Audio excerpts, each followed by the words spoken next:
In this video, I'm going to show you how you can delete your Twitter or X account. So this can be done on both mobile and computer.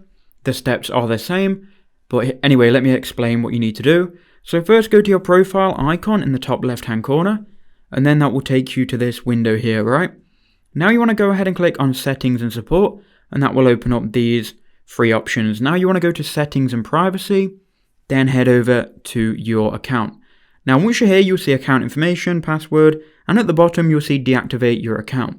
So go ahead and click on that, and you can read all of this, but I'm going to briefly explain it. So you can click here, deactivate, and it's then going to deactivate your account, and if you don't then relog in within 30 days, your account will be permanently deleted.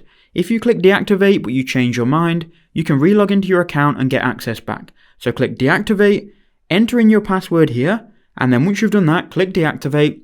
Your account will then be gone. It will be hidden.